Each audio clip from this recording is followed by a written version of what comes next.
శ్రీ గురుభ్యో నమః. శ్రీ భాగవత కృష్ణదేశికేంద్రుల వారి శుద్ధ నిర్గుణ తత్వ కందార్థములు. శిష్యుని యొక్క లక్షణమును తెలియజేయుచున్నారు. అంటే సత్శిష్యుడు ఏ విధంగా ప్రవర్తించాలి, ఏ విధంగా ప్రవర్తన అంటూ ఉంటే వాస్తవమైన పరిపూర్ణతత్వాన్ని పొందగలడు, అటువంటి విషయాన్ని తెలియజేయుచున్నారు. ఆయన శిష్య, గురుచరణ జలము గోదావరి అని, గురుమూర్తి రామభద్రుండని, తత్పురమును భద్రాచలమని, గురుమంత్రమే తారకమని, గురిగలిగినట్టి తిరిగిరాని మరుగిరిగినట్టి, నరుడున్న చోటే సుందర శేషగిరి భద్ర, నరుడున్న చోటే సుందర శేషగిరి భద్ర, గిరిరంగనాయక పురమానదగియుండు, గురిగల్గినట్టి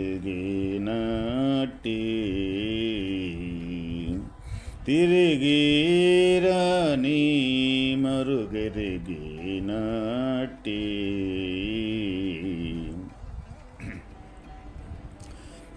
ఓ శిష్యుడా,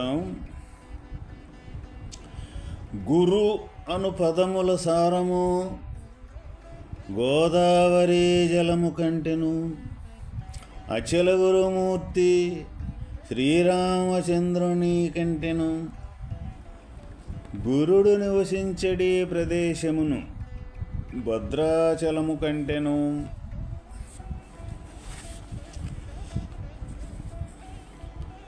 గురుమంత్రము తారక మంత్రము కంటెను, అతి పవిత్రము శ్రేష్టమైనవని తలంచి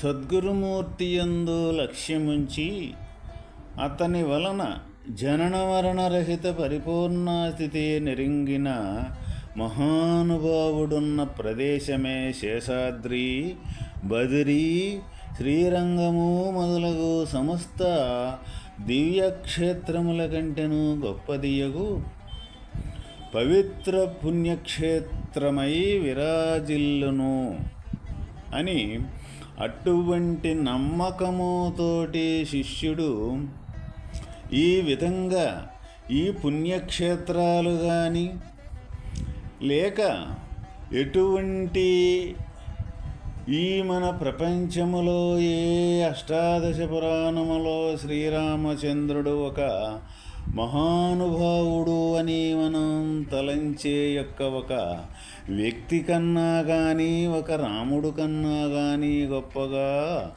గురువు యొక్క స్థితిని, గురుడు యొక్క నామాన్ని ఆ విధంగా మనం భావించి ఎవరైతే సత్శిష్యుడు ఉన్నాడో ఆ శిష్యుడు ఇటువంటి భావనతోటి, అంటే ఈ గురువు అను పదము అంటే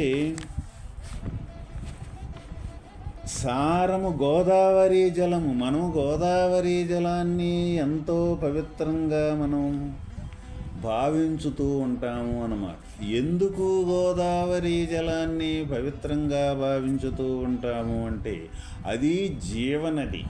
ఇప్పుడు ఆ జీవనది యొక్క ఆధారంతో మన ఎంత మట్టికైతే ఆ నదీ ప్రవాహం అనేది పారుతూ ఉంటుందో అంత మట్టికి ఆ చుట్టుపక్కల దానికి అందుబాటులో ఉన్న ప్రదేశమంతా కూడా సస్యశ్యామలంగా ఎన్నో జీవరాశులకి మనకి కాక ఇంకా ఎన్నో జీవరాశులకి పంటలు పండేదానికి ఆధారమైన జీవనది.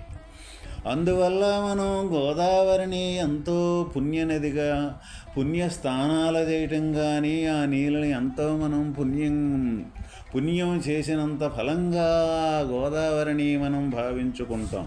అదేవిధంగా ఇక్కడ గురుపదము అంటే అంతకంటే కూడా ఎక్కువగా మనం ఇక్కడ భావించాలి.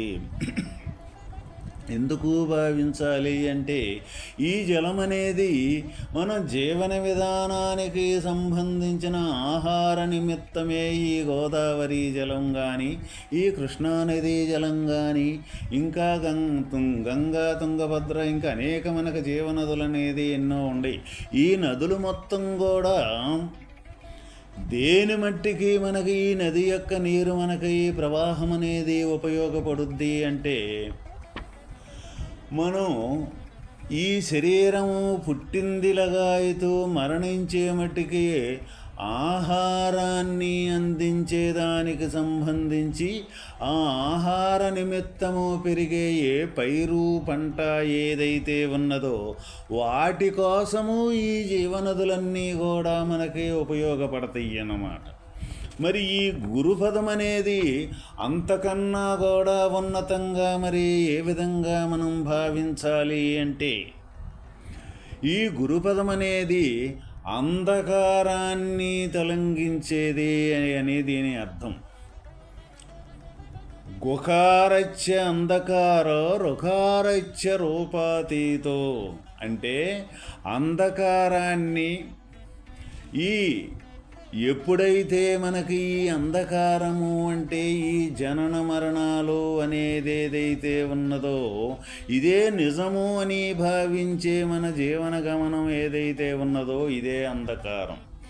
ఈ రుకారచ్చ రూపాతీతో అంటే రూపానికి అతీతంగా ఏదైతే ఈ జనన మరణాలకి అతీతంగా ఉండి ఏ శాశ్వతమైన పరమాత్మతత్వం అయితే ఉన్నదో ఆ పరమాత్మ యొక్క తత్వరూపకమే ఇక్కడ రూపాతీతం. అంటే రూపానికి అతీతంగా ఉండేదే ఇక్కడ అంధకారాన్ని తొలగించి ఈ రూపానికి అతీతంగా ఉండి ప్రకాశమానంగా ఉండే యొక్క స్వరూపమే ఇక్కడ గురుస్వరూపము అంటే.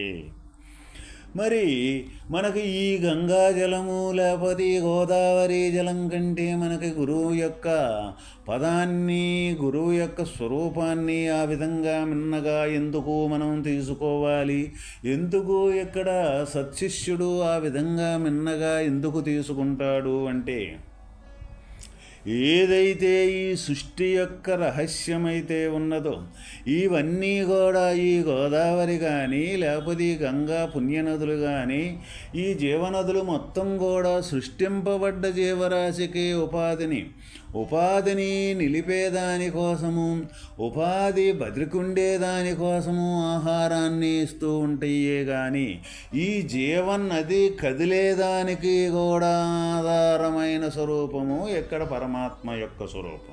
పరమాత్మ యొక్క శక్తి సమర్థత అనేది ఉంటేనే ఈ జీవనది అనేది ఈ నీళ్ళు అనేది కదలటం కానీ దాంట్లో పంటలు పండించేదానికి సంబంధించిన సారవంతమైన యొక్క సారం ఉండేదానికి ఆస్కారమైన యొక్క స్వరూపమే ఇక్కడ భగవంతుని యొక్క స్వరూపము.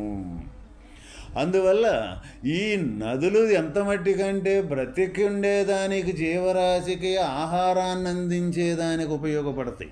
అయితే పరమాత్మ యొక్క స్థితి ఆ నదిని కూడా నదిలో ఉండ సారాన్ని కూడా నదిలో ఉండ నీటికి కూడా ఆహారానికి సంబంధించిన సారాన్ని కూడా అందించేదానికి అటువంటి యొక్క స్వరూపము పరమాత్మ యొక్క స్వరూపం. ఇక అదే కాకుండా ఈ లేనిది ఉన్నట్టుగా ఏదైతే ఈ ఆకార రూపం ఏదైతే ఉన్నదో ఈ రూపానికి అతీతంగా ఉండేది రూపాతీతమైన స్వరూపము ఈ పరమాత్మ యొక్క స్వరూపము అంటే. రూపానికి అతీతంగా ఉండే యొక్క స్వరూపము పరమాత్మ స్వరూపము. మరి ఈ రూపానికి అతీతంగా ఉండే యొక్క స్వరూపం అంటే ఇప్పుడు మన ఈ శరీరం ఏదైతే ఉన్నదో ఈ శరీరమే మనకే కనపడుతూ ఉన్నది ప్రతి ఒక్కరికి కూడా. అయితే ఈ శరీరాన్ని కదిలించి నడిపించి దీన్ని సర్వ కార్యకలాపాలు చేయించేలాన ఈ జీవరూపకమై చేతనాశక్తి అంటూ ఒకటి ఉంటేనే ఈ శరీరం అనేది కదలటం కానీ ఇది సర్వకార్యకలాపాలు చేయటం కానీ జరుగుతూ ఉన్నది. కానీ మనకి ఎంత మట్టికి తెలుసు అంటే శరీరం మట్టికే మనకు తెలుసు. నా శరీరము ఎంత అందంగా ఉండాను, నేనెంత ఎత్తుగా ఉండాను, నేను ఎంత లావుగా ఉండాను, నేను ఎంతో గొప్ప ధనవంతుణ్ణి అని ఈ శరీరాన్ని చూసుకొని ఈ శరీరానికి సంబంధించిన భోగభాగ్యాలు లేకపోతే దీనికి సంబంధించిన ఏ గొప్పలైతే ఉండయో ఇంత మట్టికే మనం ఊహించుకొని ఈ శరీరానికి సంబంధించిన ప్రపంచం ఏదైతే ఉందో దాంట్లోనే ఎక్కువలు తక్కువలు ఈ తీరుగా మనం ఊహించుకుంటూ ఈ తీరుగా మనం గడుపుతూ ఉంటాము మనకు ఈ జీవన గమనములో. కానీ ఈ శరీరానికి సంబంధించి శరీరము నిలబడాలి, ఈ శరీరము సర్వకార్యకలాపాలు చెయ్యాలి అంటే ఈ శరీరంలోన జీవశక్తి అనేది లేకపోతే ఈ శరీరం అనేది నిలబడేదానికి ఆస్కారమే లేదు. ఇప్పుడు మనకి ఏ జీవుడైతే ఈ శరీరము నుంచి బయటికి తొలుగుతాడో తొలిగిన మరుక్షణం ఈ శరీరం ఏమవుద్ది, శవంగా మారటం అనేది జరుగుతుంది. అప్పుడు ఆ శవంగా మారిన శరీరానికి ఇప్పుడు శరీరానికి తేడా ఏమిటి?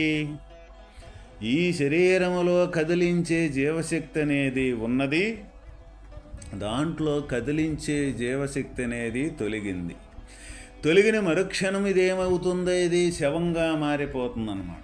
అయితే ఇప్పుడు కూడా ఇది శవరూపకమే. ఏ విధంగా? జీవుడు అనేది తొలగితే ఎప్పుడూ కూడా ఇది శవమే. అంటే జీవుడు ఉంటే చేతన రూపకం ఈ శరీరంలో ఉంటే ఇది కదలటం కానీ మెదలటం కానీ సర్వక్రియలు చేయటం కానీ జరుగుతూ ఉన్నది. అప్పుడు మూలకర్త ఎవరు? ఈ శరీరానికి మూలకర్త ఎవరు అంటే ఈ లోనుండి ఆడించే యొక్క జీవశక్తే లోనకర్త కానీ ఈ శరీరం అనేది కానే కాదు. అయితే మనం ఇప్పుడు దేన్ని భావించుకొని బ్రతుకుతున్నాము లోకములో? ఈ శరీరమే నేను అనుకొని భావించి ఈ శరీరమే నిజం అనుకొని మనం ఈ లోకంలో సంచారం చేస్తూ ఉన్నాము, బ్రతుకుతూ ఉన్నాము అన్నమాట. కానీ ఎట్టి పరిస్థితుల్లో కూడా విచారణ చేసి ఈ శరీరానికి అంతర్గతంగా ఉండి దీన్ని కదిలించి నడిపించి సర్వకార్యకలాపాలకు ఆధారమైన యొక్క స్వరూపము కనపడకుండా ఉండి అవ్యక్తంగా ఉండి ఈ శరీరాన్ని నడిపించే యొక్క జీవశక్తి ఉంటేనే ఈ శరీరం అనేది నడుస్తూ ఉన్నది, కదులుతూ ఉన్నది, చూస్తూ ఉన్నది, ఆలోచన చేస్తూ ఉన్నది. మనకు ఈ శరీరం మటుకే తెలుసు కాబట్టి ఇదే నిజము అనుకుంటూ ఉన్నాం. కానీ ఈ వాస్తవకంగా ఈ కనపడే శరీరానికి కనపడకుండా అవ్యక్తంగా ఉండే యొక్క జీవస్వరూపము జీవశక్తి అనేది ఉంటేనే ఈ శరీరానికి నటనలో చేసేదానికి వీలవుద్ది. కాబట్టి అటువంటి నటనలు చేసే ఈ కనపడే దృశ్యరూపకానికి కనపడకుండా అవ్యక్త రూపకంగా ఉండి సర్వం నటన ఏ విధంగా అయితే చేస్తూ ఉన్నదో అదే ఈ జీవనదులలో కూడా ఈ నీటిని కదిలించేదానికి కానీ నీరు కదలాలన్నా కానీ నీటిలో జీవశక్తి ఏ తీరుగా ఈ శరీరంలో ఉన్నదో నీటిలో కూడా ఆ విధంగానే జీవశక్తి అనేది ఉన్నది. ఆ జీవశక్తి అనేది నీటిలో ఉంటేనే అది పైరులకి పంటలకి ఉపయోగపడి ఆ పైరు పంటలకి ఆ తీరుగా జీవాన్ని అందించి అవి మన అభివృద్ధి చెంది అది మన ఆహార రూపకములో తయారవుతూ ఉన్నది అన్నమాట. అందువల్ల ఇక్కడ గురుస్వరూపాన్ని ఈ పవిత్రమైన జలం కంటే కూడా ఎందుకు మనం భావించాలి అంటే, ఈ శరీరంలోన ఏ కనపడకుండా అవ్యక్త రూపకంగా ఉండి ఈ శరీరాలను మొత్తాన్ని కూడా ఏ విధంగా నడుపుతూ ఉన్నాడో ఆ అవ్యక్త రూపకంగా ఉండే యొక్క జీవుడు ఆ గురుడు యొక్క అంశే అక్కడ జీవుడు. అంటే ఇక్కడ గురుడన్నా, గురుస్వరూపమన్నా, గురు శబ్దమన్నా, పరమాత్మ యొక్క స్థితి, భగవంతుడన్నా ఒకటే కానీ వ్యత్యాసం అంటూ లేనే లేదు. అటువంటి ఆ గురు శబ్దము, గురుస్వరూపము, పరమాత్మ యొక్క స్వరూపమే ప్రతి ఒక్క శరీరములో అంతర్గతంగా ఉండి ఈ శరీరాల్ని మొత్తాన్ని కూడా నడుపుతూ సర్వకార్యకలాపాలు నడుపుతూ ఉన్నది. అదే ఈ శరీరాలనే కాదు, ఈ కనపడే దృశ్య ప్రపంచాన్ని మొత్తాన్ని కూడా, అంటే ఈ పంచభూతాలని మొత్తాన్ని కూడా నడిపించే యొక్క శక్తి ఆ పరమాత్మ యొక్క శక్తే తప్ప వేరే ఇంకొకటి లేనే లేదు. అందువల్ల ఆ పరమాత్మ శక్తికి గురు శబ్దానికి వేరే వ్యత్యాసం లేదు. కాబట్టి ఈ గోదావరి జలం కన్నా కూడా గోదావరి జలాన్ని మనం ఎంతో పవిత్రంగా భావించి ఆ విధంగా మనం ఆ జలాన్ని భావించేటప్పుడు ఈ గోదావరి జలం కన్నా కూడా ఈ గురు శబ్దానికి, గురువు యొక్క స్వరూపానికి, దైవానికి అంత ప్రాధాన్యత, అంత ఎక్కువగా మనం భక్తి శ్రద్ధలతోటి కొలవాల్సిన అవసరం వచ్చిందన్నమాట. ఎందుకు కొలవాలంటే ఈ శరీరానికేది కాక అన్ని శరీరాలకే, ఈ ప్రపంచాన్ని మొత్తానికి కూడా భగవంతుని యొక్క స్వరూపమే ఆధారమైన స్వరూపం. భగవంతుని స్వరూపం అంటూ లేకపోతే ఈ స్వరూపాలంటూ ఏమీ లేనే లేవు. అంటే ఏ విధంగా అవ్యక్త రూపకంగా ఉండి, ఇప్పుడు అటువంటి అవ్యక్త రూపకంగా ఉండే యొక్క స్వరూపాన్ని మనం ఏ విధంగా కాంచగలుగుతాము అంటే, ఎవరైతే అటువంటి భక్తి శ్రద్ధలు గురువు మీద, అటువంటి భక్తి శ్రద్ధలు గోదావరి జలం కన్నా కూడా ఇంకా పవిత్రంగా గురు శబ్దానికి ప్రాధాన్యత అంటూ ఇచ్చి, ఆ విధంగా అటువంటి భక్తితోటి తను నిరంతరము ఎవరైతే కొలుస్తూ ఉంటాడో, నిరంతరము ఎవరైతే ఆ గురుస్వరూపాన్ని ధ్యానం చేస్తూ ఉంటాడో, స్మరించుతూ ఉంటాడో, ఆ స్మరించిన యొక్క విషయాన్ని తను కూడా ఒక రోజుకి ఈ కనపడే ఈ దృశ్యరూపకం అనే శరీరము నేను కాదు, ఆ కనపడకుండా అవ్యక్తంగా ఉండ స్వరూపమే నేను అని ఆ స్వరూపము తానవటం అనేది జరుగుద్ది. ఎటువంటి వాడికి అంత గోదావరి జలం కన్నా కూడా ఎంత పవిత్రంగా గురువును భావించి ఆ తీరిగా పూజించి అటువంటి భక్తి శ్రద్ధలతో ఉండ యొక్క శిష్యుడు ఎవరైతే ఉంటాడో అటువంటి శిష్యుడే ఇక్కడ ఉత్తమ శిష్యుడు. ఇంకా ఇక్కడ మన